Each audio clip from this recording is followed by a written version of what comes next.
Good Okay, afternoon, so sir. good afternoon, Tanvi. Good afternoon. So, Tanvi, are you ready with your presentation? Is your topic ready with you? Yes, sir. Aditya, how about you?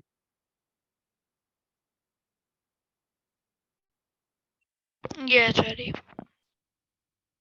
All right, okay. So,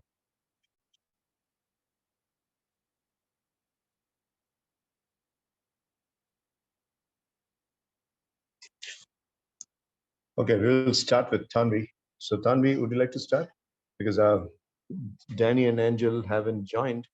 I cannot wait and waste time. I don't want to waste both of your time. So, we will start. Tanvi, can you start the presentation today? Yes, sir. Yes, your presentation time starts now. Come on, go. Yes, sir. Good afternoon to one and all present here. I am Tanvi. I am going to talk about why do teenagers find some subjects difficult. Teenagers find some subjects difficult due to lack of interest.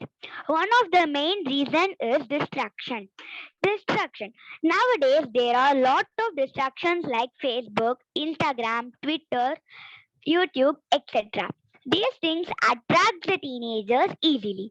So they spend more time in their social media and they are not spending time in the studies. So they find some subjects difficult.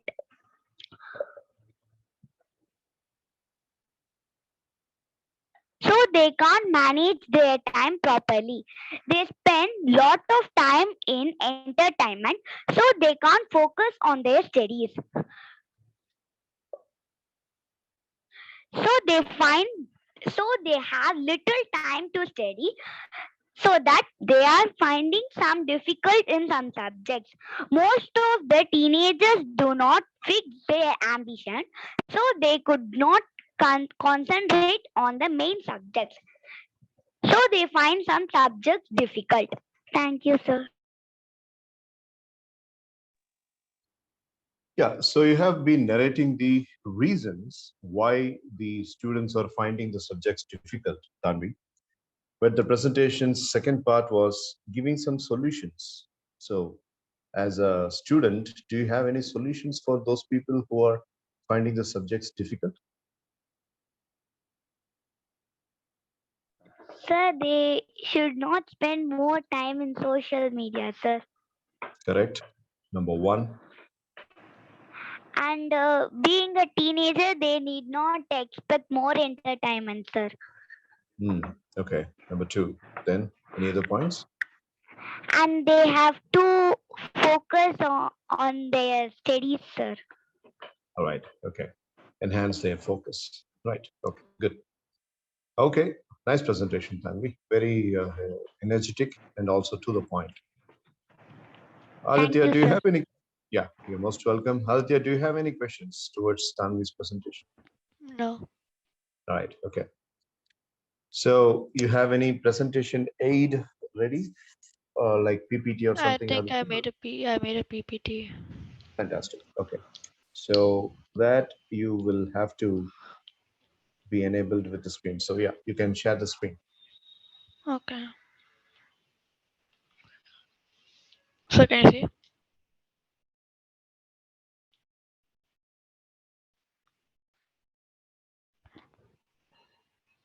Can you see the screen, sir?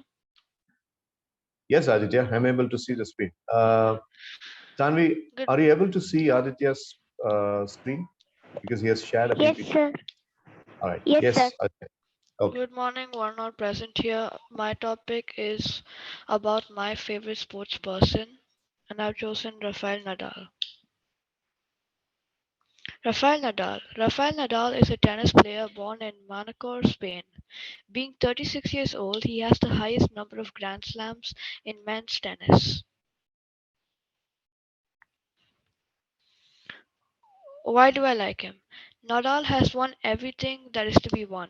He's the type Can you of change the person. slide? Aditya is still in the first slide. You got to No, I change the changed the slide, slide. but it is not changing here. Uh, one second. Tanvi, which slide are you seeing? Is it the first slide? my favorite sports person, or you're able to see the second slide? Which slide are you seeing? Sir, I'm saying the my favorite sport person, sir. Okay. Oh, one sec. I think, yeah, I think you should click the slideshow.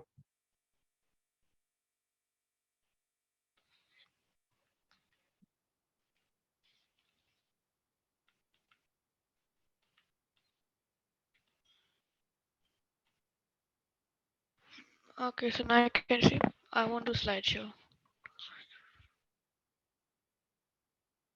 Change it to the second slide, Aditya. We're Yeah. still seeing.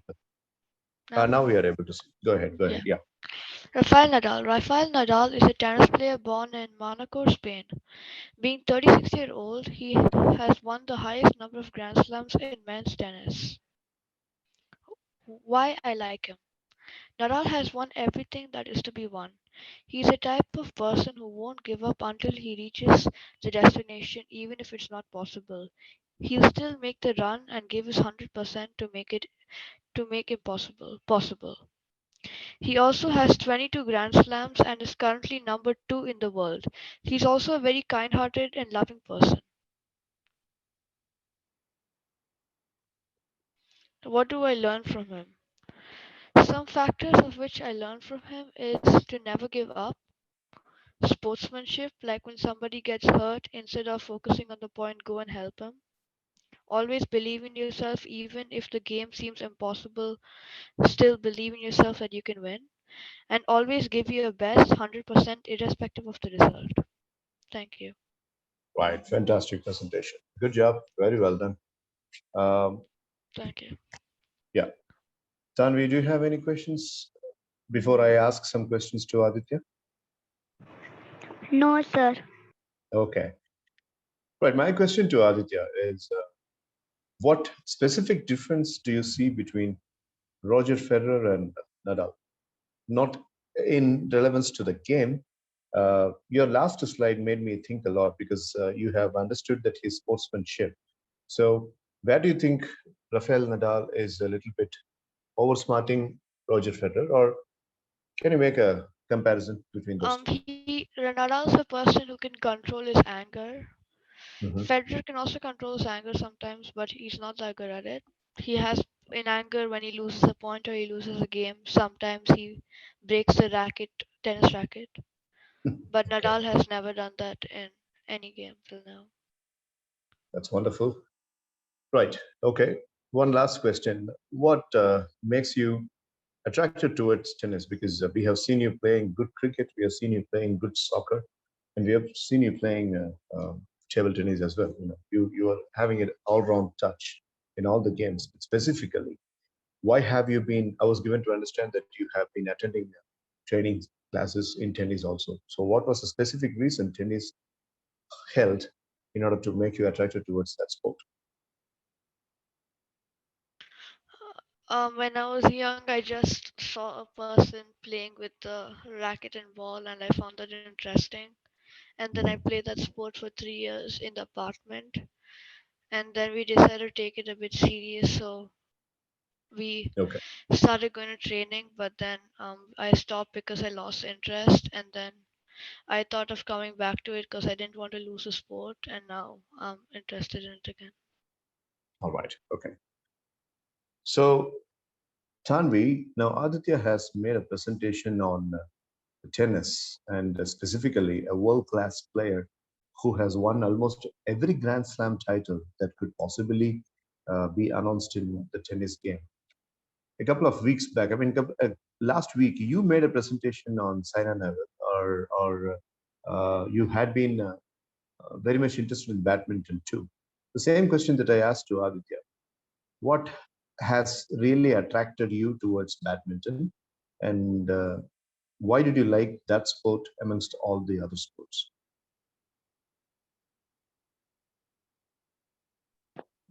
Sir, when I was young, I was seeing my father, brother were playing in the ground, sir, badminton.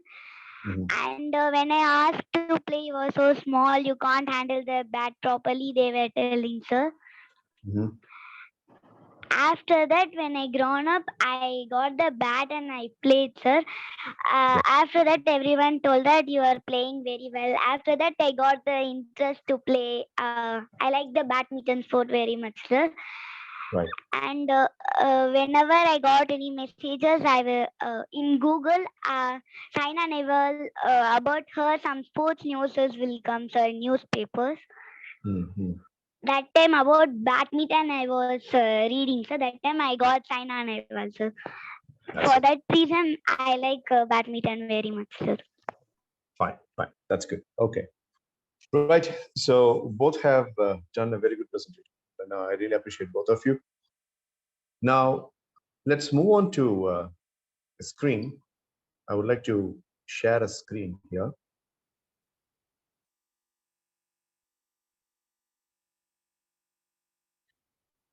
What you both are seeing, I don't understand why Danny and Angela are taking too much time, but let us not wait for them. If they come and join in the interim, just like yesterday, we will accommodate them. But as of now, it's a 13-minute documentary film that I'm going to stream to Aditya and Tanvi, both of you. Well, what you're seeing is a vintage movie collection. It's called as a Coronet series, film series. And as you could see, the year is 1950.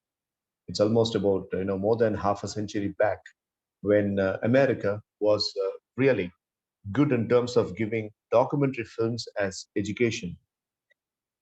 I recently posted this particular movie in my YouTube channel also by giving a proper explanation about it. Specifically, the teenagers and preteens are supposed to learn about this one. So that is why, for both of you, I'm streaming. I was expecting Danny and Angel to join also. Danny is in the 7th grade, is going to 8th grade in the coming academic year. I wanted him to join, but in any case, if he is absent today, we will send this video, recorded video to them. Now,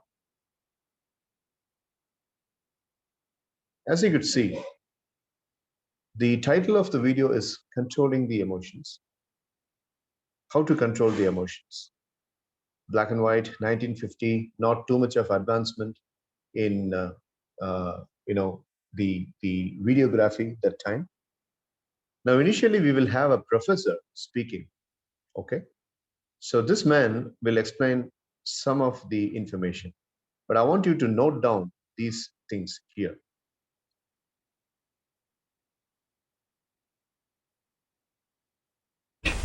Is the response to the primary stimulus of thought, rage.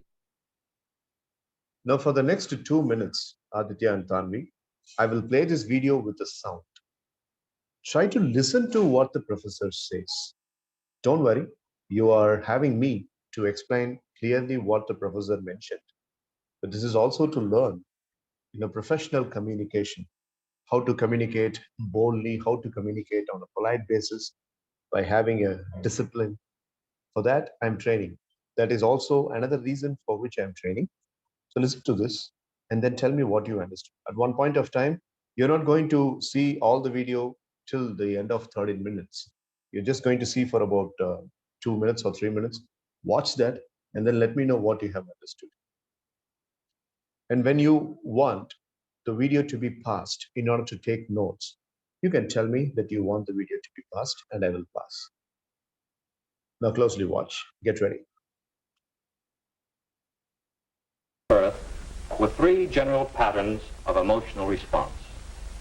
Rage is the response to the primary stimulus of thwarting, something interfering with our behavior or actions.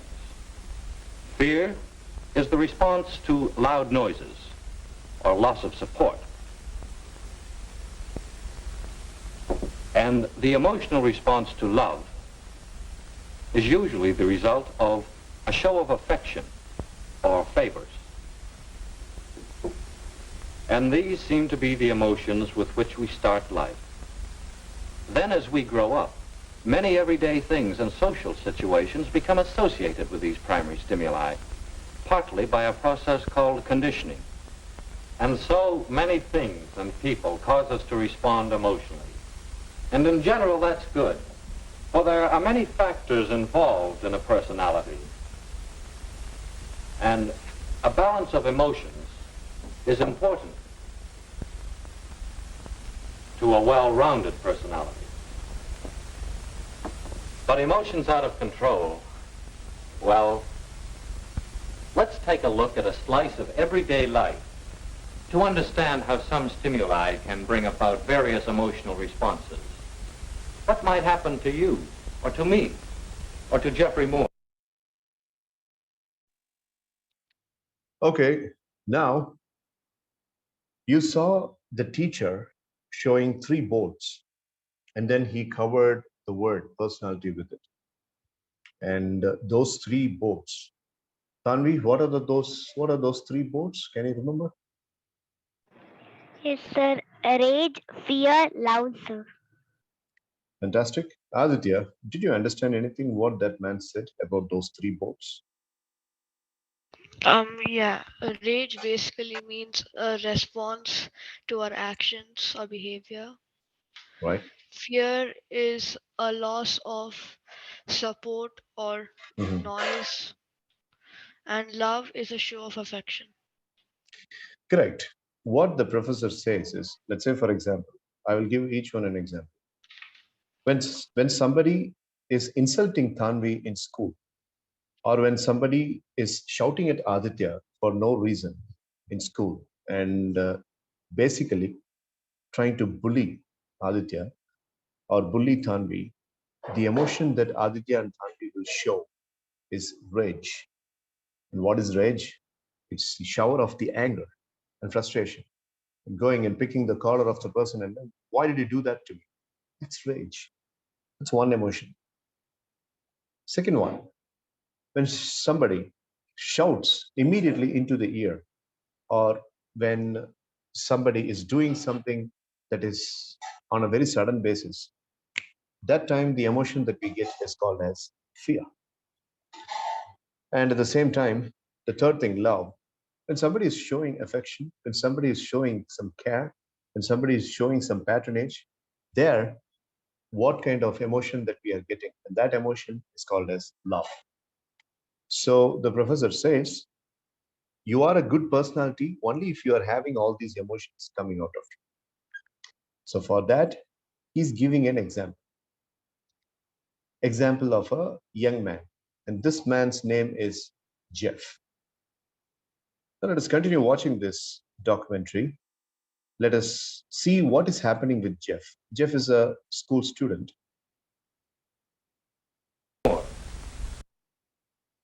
And one day he's sitting along with some of his friends. And it is just an ordinary kind of a situation. So Jeff tries to do some trick with the cool drinks, the beverage. Okay, so when he was casually having a conversation, he wanted to serve a glass of beverage to his tensed, stressed up friend. But what happens is Jeff makes a mess. You can see that. He tries to pour and he tries to make a magic trick visible for his friends. But see, he makes a mess. Now, notice these 2 friends get up and they laugh at Jeff. Just now we saw rage, right? They laugh at Jeff. And now, in order to add fuel to the fire, the storekeeper, that is the food court storekeeper, he also comes there and he says, dude, you have to clean this up. Now, notice this man is looking at Jeff. These 2 are looking at Jeff. The girl over here is looking at Jeff. So Jeff is exposed to the public atmosphere and he's getting very insulted. Now, at the throw of the towel, Jeff is not able to tolerate. There you see the rage. He shouts at his friend. Initially, he's trying to clean, but immediately he shows a rage. He stands back up and shouts, what's so funny about it? I'm done with you guys. You carry on and I'm leaving. See? Emotional trigger number 1. Okay? Friends are very surprised. Well, we were just having fun. We were just laughing at him, just like usually we do. But this guy took it very personally and he's walking out. And Jeff was walking out. And what happens is he suddenly gets reminded of an appointment. So he basically wants to run back home. See, he suddenly realizes that the time is up and he has to rush back home. So looks into the time and runs and jumps over this lawn, and this happens. He falls down. Look at that. Rage is one more time arising, and he's making a scene there. He's taking the drip irrigation pipe and he's throwing it, and he's showing his frustration. Nothing is going good for Jeff today. This is emotional trigger situation number 2. Jeff comes home and he opens the car garage, and he wants to make his car ready. This is 1950 model Plymouth car, and he wants to start the engine. The engine wouldn't start. So he presses the ignition button, the engine doesn't start, and he gets more frustrated. He does not know how to handle it. So he opens the bonnet and he sees what's wrong. And then this happens.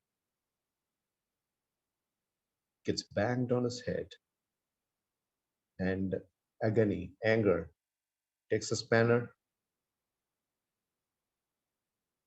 and tries to loosen the oil pump. And then this happens. He gets hurt.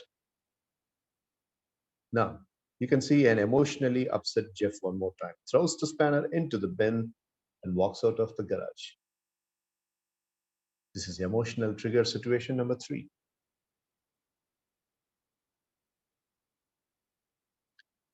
Comes back home, a happy mom cooking lunch and a happy younger sister. She's enjoying the new dress that she has worn that day, and both mom and daughter are having good conversation. Now in comes Jeff, and he looks into those two and he is agitated. Look what these two people are doing. I'm frustrated right from the morning, and these two people are having fun, smiles, laughs. I hate these two people. This is a mind talk in Jeff's mind. But notice those two individuals don't even care, Jeff. So he moves. Since he did not get any care, he moves away, right? And she says, I like this, and I'm taking this to my new school tomorrow. I'll wear this for the new school that I'm going to. And the mom says, Jeff, you're always looking very, very irritated and agitated. Why are you so? And Jeff is in search of a postcard that he's supposed to receive from the school. And she says, yeah, the postcard arrived. It's just in the room, she says. And when he enters the room in search of the postcard, his younger brother has it. Little fellow, and he is in a playful mood. Jeff wanted that postcard because it's about some examination, but playful mood in a wrong time. But Jeff is not in a play mode.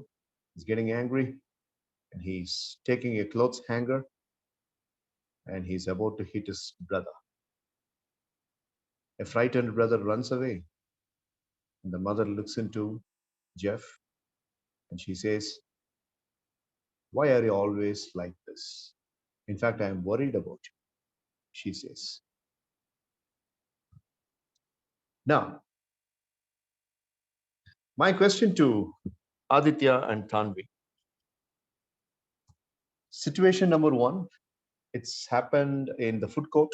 Situation number 2, it happened in the lawn. Situation number 3, it happened in the garage.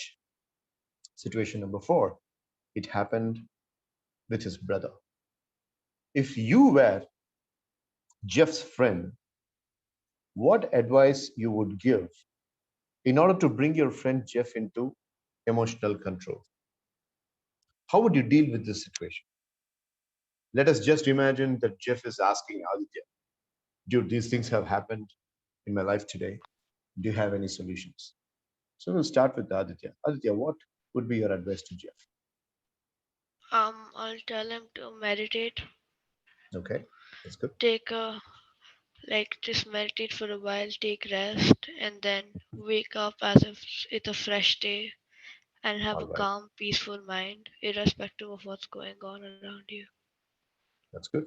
That's good. Okay, meditate, calm yourself down, irrespective of what has happened the previous day, start over the next day. Well, these are Aditya's solutions, very powerful solutions, I should say. Now let's hear Tanvi. Tanvi, what is your set of solutions for Jeff in these problems? Sir, I will tell him to take a long breath, sir. Okay.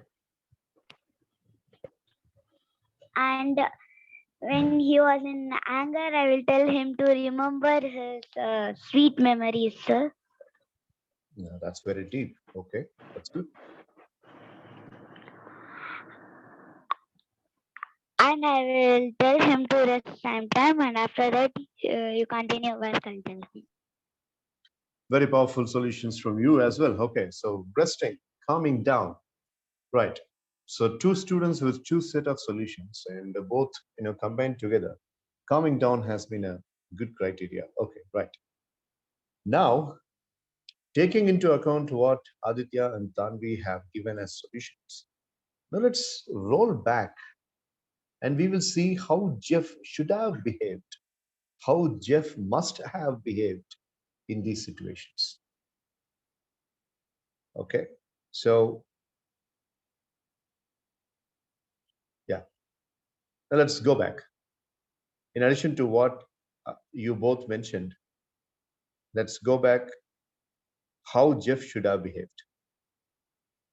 Now, as you could see, Jeff is having a self realization that he knows that he is making mistakes. So he is banging his own self and he is telling bad things in his mind and he does not know how to take care of the entire proceedings. But then what happens is the analysis goes like this. Let's go for the first instance, like where Jeff wanted to make his friends happy. Okay, he wanted to make his friends happy, but what happened was something else. Okay, this is what Jeff wanted to make, or this is what Jeff wanted to happen. But what happened was the other thing. Our first lesson is this. Now, look at this. I wanted to have a good look at this particular person that is standing near Jeff. Like there is a person who is standing near Jeff. Jeff has to see himself by being out of himself. It's called as the out of the body experience. If you want to take a situation in control, or if you want to control your emotions, first you should have the ability to see yourself as a third person. So here Jeff comes out of his own self and he watches his own self as a third person. Okay. And when that realization comes, here what Jeff does is he's also laughing along with his friends. He takes it very easy and he just washes off that affected place and the friends are back together again. See? He's controlling his emotions. He accepts the insult, controls his words, controls his tactic, seeing himself as a good person, and now the friends are back together again. Simple. So this is called as eliminating the stimulus. We will talk about that a little later, but first let's finish this case study. Similarly, yeah, I want both of you to get into the chat because I'm posting something. Eliminate the stimulus, which means maybe you can note this down by just copying down the chat, opening the whiteboard and writing it down. Sometimes it doesn't work. That's why I'm posting in the chat. Yeah, which means eliminate the entire situation that disturbed you emotionally. Yeah. Eliminate the stimulus means eliminate the entire situation that disturbed you emotionally. Here, what Jeff did, he just eliminated the entire situation. The entire situation of friends laughing at him, the entire situation of the towel being thrown at him to clean the place. He just pushed it out and he eliminated the entire thing. This is called as the elimination of stimulus. Now let's go to the next situation where Jeff was again embarrassed by falling down in front of everybody. And he made himself a joker, right? He's not able to tolerate. He's not able to. And what he did the previous time was he plucked over the pipe and he made a mess. But look at here. Here he's seeing the humor into it. He sees himself as a person who has created a humor, and he sees the humor, laughs it out. Okay, it happens. I don't take it seriously. I would like to just take it easy. See, he moves on. Again, this is called as modify the stimulus. Again, I want you to note down by taking the chat line. It's called as the modify the stimulus, and that's our second response, which means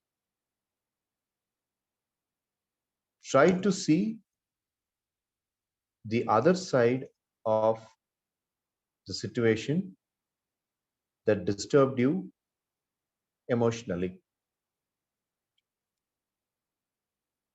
You see here, Jeff was disturbed emotionally by, falling down and everybody laughed at him. But he saw the alternative into the situation. He saw the other thing into the situation. He saw the humor inside the situation and he felt good and he just moved on. This is called as modify the stimulus. Now, let's move on to the car garage situation. You see, the car's battery is down. Okay, that's why the car wouldn't start. And again, he pulls up the light switch, the headlight switch. It doesn't pull down. It doesn't work. Get into the reality. Okay, the car's battery is down. I understand that the battery is down. Then why would I disturb myself and why would I clench myself? So here, he modifies one more thing and he understands that the battery is down and he moves away. He does not open the bonnet and he does not hurt it. It's a much better option. So here, what he does is modify the response.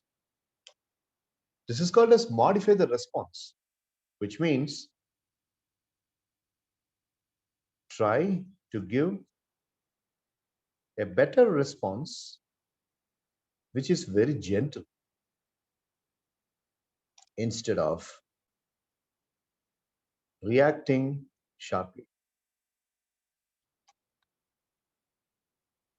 Instead of reacting sharply, what he does here is he just understands that the car's battery is down and it needs a car mechanic to fix it. So he's no mechanic. So when he's not a mechanic, then what's the use of opening the bonnet and trying to do something like an underdog and getting hurt? So he modifies the response and he moves away. Much better option. These things will be useful for you both in your respective schools. Tanvi in Chennai and Aditya in Bangalore. So both of you are teens and you will have people who will test your emotions. You can apply these things in your school. Now, let's move on to the next situation where Jeff was looking at his mom and sister who are having a good time unlike Jeff. Instead of showing the anger, now look at this. This guy is moving away. Instead of showing the anger on those people, he's just moving away. Understanding that the other people are not responsible for his sufferings. You see? Okay, let them be happy. I don't mind. He moves away. And what is this called? Modify the intent. This is called as modify the intent, which means try to understand that the other people are not responsible for your sufferings.